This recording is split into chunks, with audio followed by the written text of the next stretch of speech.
এটি হচ্ছে ইয়ত ফর দি সুন্দরবনের সফলতা, এটি হচ্ছে ইয়ত ফর দি সুন্দরবনের অর্জন।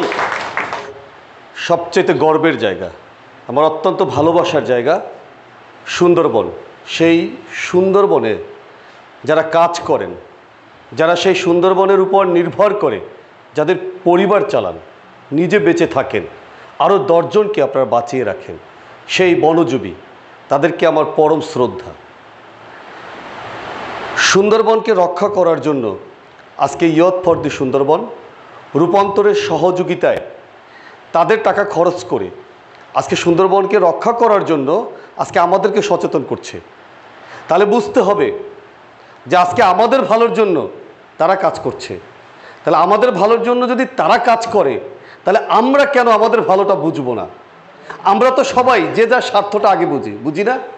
তাহলে যে সুন্দরবন আমাকে মায়ের মতো আগলে রাখছে, যে সুন্দরবন আমাকে রুটি রুজির ব্যবস্থা করে দিচ্ছে, যে সুন্দরবন আজকে অক্সিজেন দিচ্ছে, যে সুন্দরবন ঘূর্ণিঝড় থেকে আমাদেরকে রক্ষা করছে, আমরা এইটুকু আমাদের দায়িত্ববোধ নেই তাকে রক্ষা করার?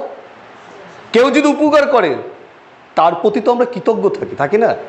তাহলে অবশ্যই সুন্দরবনকে রক্ষায় আপনাদের কৃতজ্ঞতা বোধ দেখে আজকে আপনাদের প্রতি আমার আরও শ্রদ্ধা জেগেছে। আমি জানি এখন কথা শুনতে কারোই ভালো লাগছে না, ভালো লাগবে না, এত বকবক ভালো লাগে না।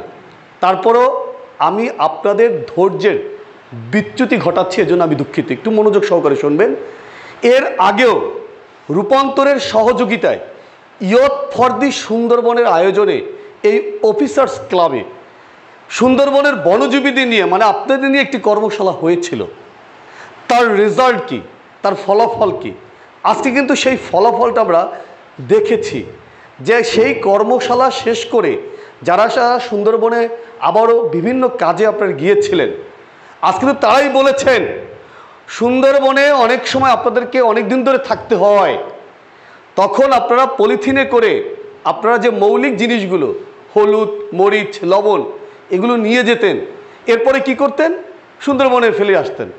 কিন্তু আপনাদের কথায় আজকে ভালো লেগেছে যে আজকে সেই পলিথিন আপনারা আবার সাথে করে নিয়ে এসে আপনারা আপনার বাড়িতে একটি নির্ধারিত জায়গায় রাখছেন।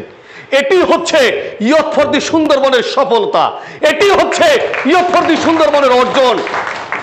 কারণ হাজার হাজার কথা বলে সময় নষ্ট করার চেয়ে আমার মনে হয় আমাদের অর্জনটা কি, সেই অর্জনটা আজকে ইয়ত ফর দি সুন্দরবন আজকে করে দেখাচ্ছে। তাই আপনাদেরকে অনেক ধন্যবাদ জানাচ্ছি। আমরা কেন সুন্দরবন রক্ষায় কাজ করতে পারবো না? তা আমি ধন্যবাদ জানাচ্ছি জিলেনি ভাইকে, ধন্যবাদ জানাচ্ছি ইয়ত ফর দি সুন্দরবনের সকল সদস্যকে। আর আমি একটু ইয়ত ফর দি সুন্দরবনের সদস্যদের উদ্দেশ্যে ভাই কথা বলতে চাই, ছোট্ট একটু কথা। আমি জানি ধৈর্যের বিচ্যুতি ঘটছে, আমার সদস্যরা কাজ করে, আমার সদস্যরা আজকে মানুষদের সচেতন করে, তারা কোনো অর্থ ছাড়া স্বেচ্ছাসেবক হিসাবে তারা পলিথিন প্লাস্টিক দূষণ থেকে মুক্ত রাখতে কাজ করছে। কিন্তু আপনাদের প্রতি আমার একটা অনুরোধ, আমরা কোনো ইয়ত ফর দি সুন্দরবনের বাইরে কোনো এনজিওর কথা এখানে বলবো না।